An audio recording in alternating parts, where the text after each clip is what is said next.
Ayahuasca, also known as the vine of the dead, the vine of salt, and la purga, is a brew made from the leaves of the Psychoatra viridis shrub along with the stalk of the Banisteriopsis capi vine.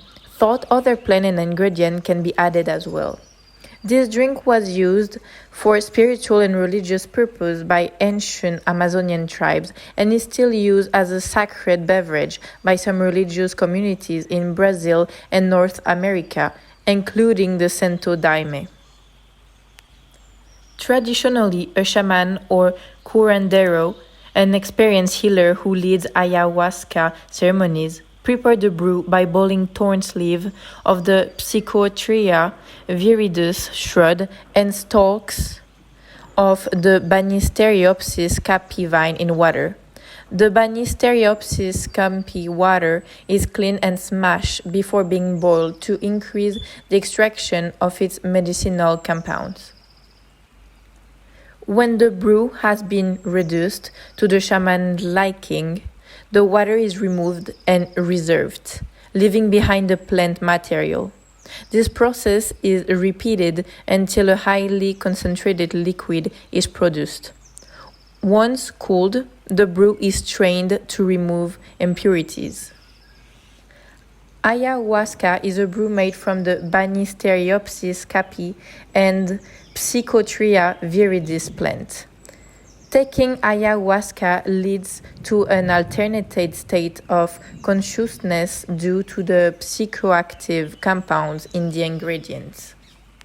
Until recently, we did not have the knowledge of how far back the use of ayahuasca stretched.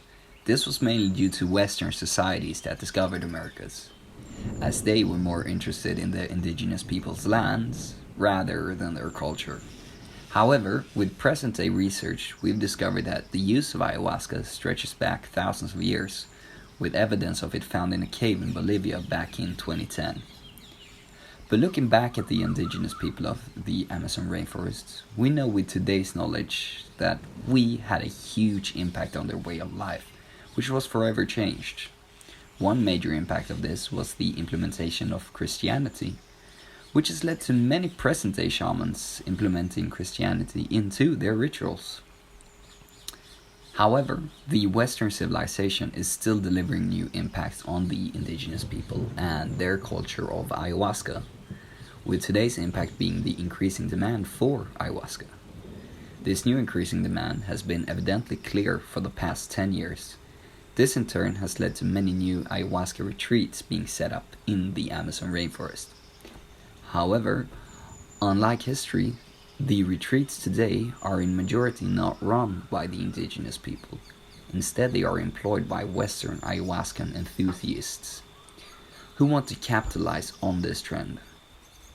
By definition, cultural appropriation is the taking over of creative, artistic forms or themes of practices by one cultural group from another. You can also define it as the social equivalent of plagiarism, with an added dose of denigration. It is actually a very common phenomenon that many people have trouble understanding or realizing when they are doing it themselves.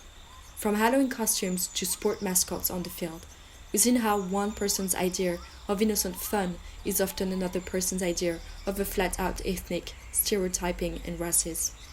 It may seem natural to merge and blend cultures as people from different backgrounds come together and interact. Such as wonderful inventions have been born from the merging of such culture, like country music.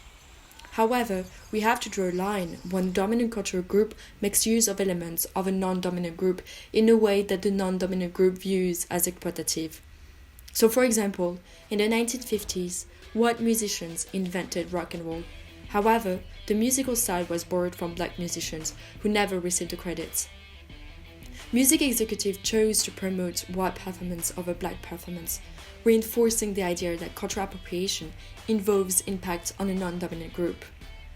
Cultural appropriation is still happening nowadays, with campus activists criticizing things like white students dressing up as stereotypical Mexicans for parties, or the use of ethnic stereotypes for sport mascots, such as the Washington Redskins. So, is a spiritual retreat, such as Ayahuasca ceremony, a cultural appropriation?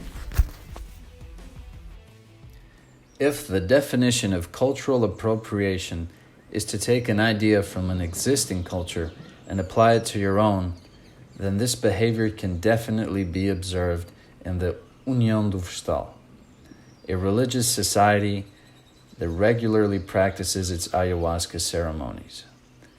Hancock's Supernatural Meanings book mentions the UDV on page 75 under the title Shamanism Comes to Suburbia. The most important observation to make on this example, in order to explore cultural appropriation, is that the UDV have taken the ancient tradition of preparing and ingesting the brew in the rainforest with one's own tribe and brought the practice to everyday middle-class Brazilians.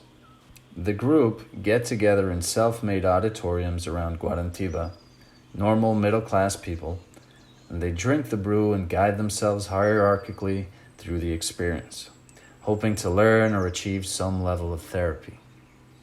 To provide contrast, we can look at other scenarios, such as a tribe living on the Amazonian frontier. Life is tough, and this ceremony is a part of their culture.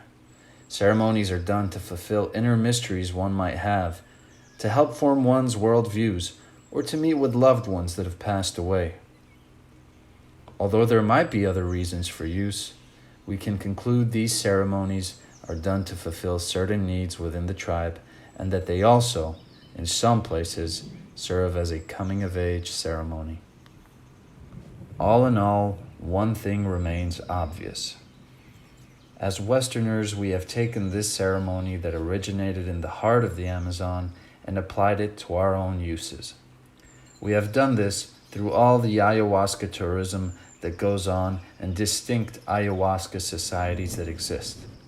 This is why we believe that according to the definition of the word, there does indeed exist cultural appropriation within the broad use of ayahuasca and its ceremonies.